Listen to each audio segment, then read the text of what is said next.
Hello guys, welcome back to my YouTube channel Yes Chemistry. अभी आप success ये class 12th biology का chapter number 5, जी हाँ, class 12th biology chapter number 5 का हमारा 6वां पार्ट है। हमारा सभी पार्ट आपको सबसे सिंपल भाषा में आपको बताए गए हैं और इस वीडियो में आज हम लोग जानने वाले हैं जीनोटाइप व फिनोटाइप में अंतर। जी हाँ, जीनोटाइप और फिनोटाइप में हमारा अंतर क्या होता है, यानी कि difference between genotype and phenotype. तो लिख लेते हैं डिफरेंस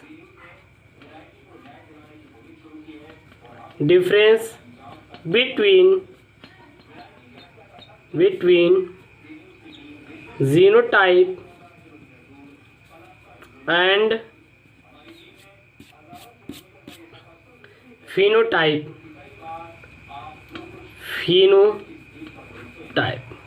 यानी कि जीनोटाइप और फिनोटाइप में अंतर।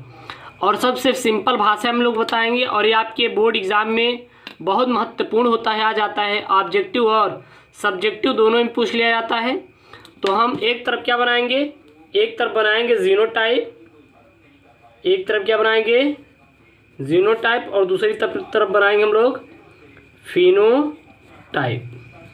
ठीक है, एक तरफ हम लोग जीनोटाइप के बारे में डिस्कशन करेंगे और दूसरी तरफ हम लोग फिनोटाइप के बारे में डिस्कशन करेंगे।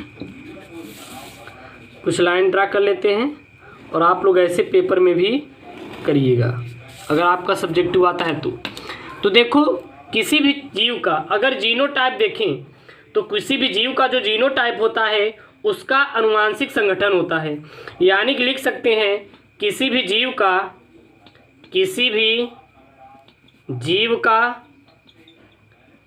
का आनुवंशिक संगठन हमारा क्या कहलाता है, जीनोटाइप कहलाता है। तो किसी भी जीव का अगर वो हमारा क्या रहेगा, आनुवंशिक संगठन जीनोटाइप कहलाता है। किससे वो मिलके बना हुआ है। और किसी भी जीव का प्रेक्षणीय अभिव्यक्ति, किसी भी जीव का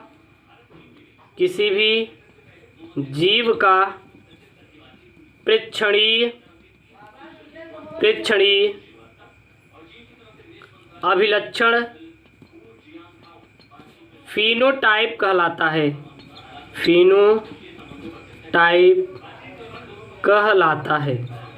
तो याद रखिएगा जीनोटाइप और फिनोटाइप क्या है। जीनोटाइप यह किसी भी जीव का आनुवंशिक संगठन होता है।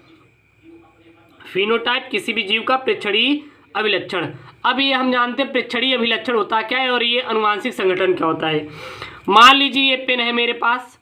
अब पेन हमारा किन किन तत्वों से मिलकर बना हुआ है, यह हमारा क्या है, आनुवंशिक संगठन है। और ये कैसा दिखाई दे रहा है, ब्लैक दिखाई दे रहा है, ब्लू दिखाई दे रहा है, कुछ यहाँ पे चमकीला रंग का दिखाई दे रहा है। ये हमारा क्या होता है, प्रेक्षणीय अभिलक्षण, जिसके द्वारा उस हमको देखकर पहचाना जा सके। दूसरा पॉइंट में हम देखते हैं समान जीनोटाइप के जीव किसी दिए समय व पर्यावरण में समान फिनोटाइप प्रदर्शित करते हैं। यहाँ लिख सकते हैं समान जीनोटाइप के जीव समान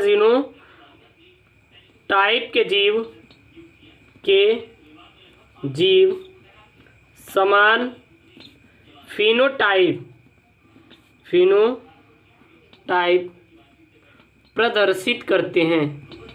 प्रदर्शित करते हैं।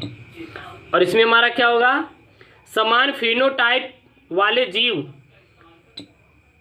भिन्न जीनोटाइप हो सकता है। तो इसमें लिख सकते हैं समान फिनोटाइप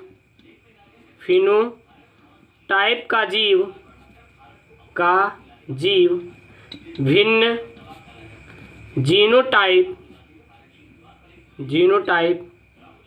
हो सकता है। यदि अगर हम जीनोटाइप की बात करें, किसी भी जीव का जो जीनोटाइप समान होगा तो फिनोटाइप समान ही रहेगा। लेकिन किसी भी जीव का अगर हमारा फिनोटाइप समान है तो उसका ये नहीं है कि वो जीनोटाइप समान ही होगा, यानी कि फिनोटाइप समान होगा तो जीनोटाइप भिन्न भी हो सकता है, लेकिन अगर किसी भी जीव का जीनोटाइप समान है तो उसका फिनोटाइप समान ही रहेगा।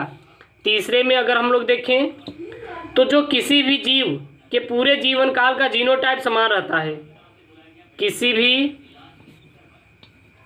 जीव का पूरा जीवन काल तक उसका जीनोटाइप समान रह सकता है। कोई भी जीव है उसका अगर हम लोग जीनोटाइप देखेंगे तो पूरे जीवन तक समान रह सकता है, लेकिन अगर हम लोग इसमें बात करेंगे तो इसमें किसी भी जीव का जो फिनोटाइप है वह पर्यावरण के साथ बदल सकता है। इसमें लिख सकते हैं किसी भी जीव का समय व पर्यावरण के अनुसार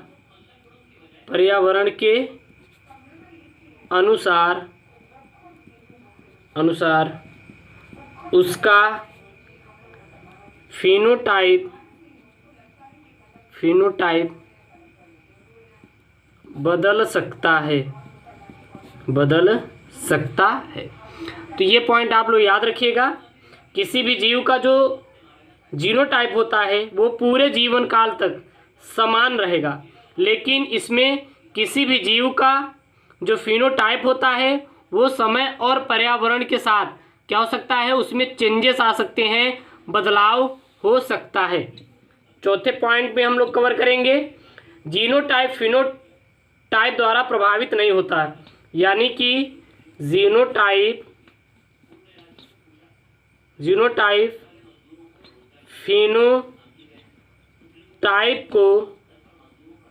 जो होता है वो जीनोटाइप फिनोटाइप द्वारा कभी प्रभावित नहीं होता है।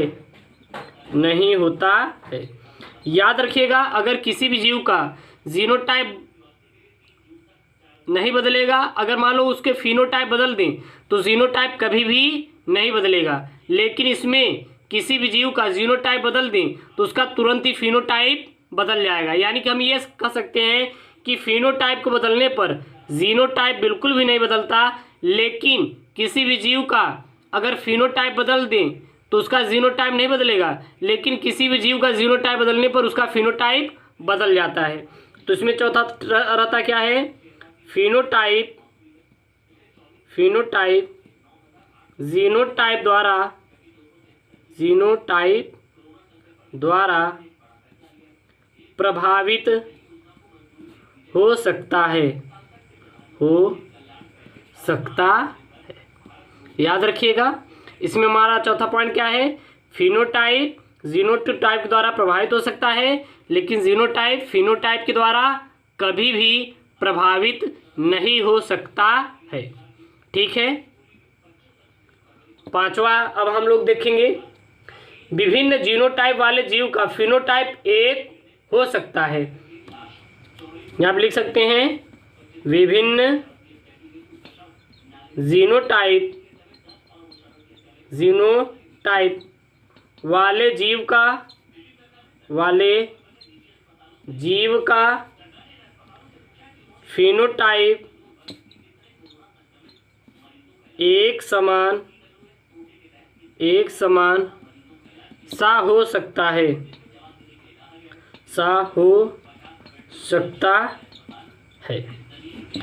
और इसमें हमारा क्या रहेगा,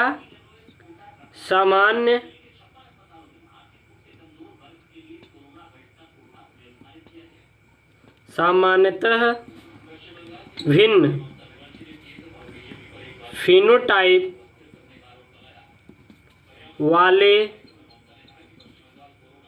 जीवों का जीनोटाइप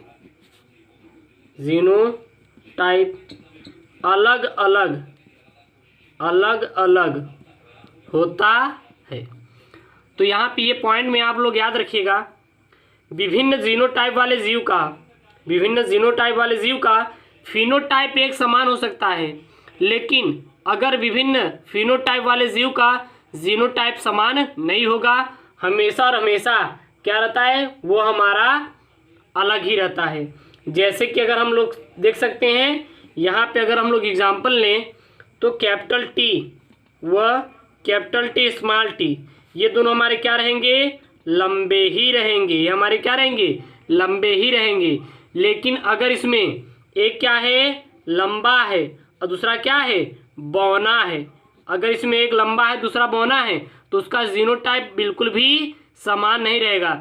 लंबे के लिए हमेशा क्या रहेगा, कैपिटल टी या फिर कैपिटल टी स्मॉल टी, लेकिन बौने के लिए हमेशा स्मॉल टी ही अप्रभावी ही यहाँ पर भूमिका निभाएगा, लेकिन प्रभावी हमेशा लंबा ही रहेगा। यही आपको यहीं पे समझाने की कोशिश की गई है कि याद रखिएगा, अगर जीनोटाइप जीव का अलग है तो उसका फिनोटाइप समान हो सकता है, लेकिन फिनोटाइप अलग रहेगा तो किसी भी जीव का जीनोटाइप बिल्कुल भी समान नहीं हो सकता है। तो मेरे प्यारे दोस्तों, ये हमारा पार्ट नंबर 6 है आपके क्लास 12th NCERT इन हिंदी मीडियम के लिए।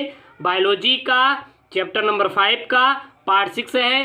पार्ट 7, पार्ट 8, पार्ट 9, पार्ट 10 में ये वीडियो मैं ख़त्म कर दूंगा। फिर मैं आपको सेकेंड चैप्टर पढ़ाऊंगा। सभी वीडियो आपको हमारे प्लेलिस्ट मिल जाएंगे, वहाँ से वॉच कर सकते हो। ओके दोस्तों, थैंक यू, जय हिंद।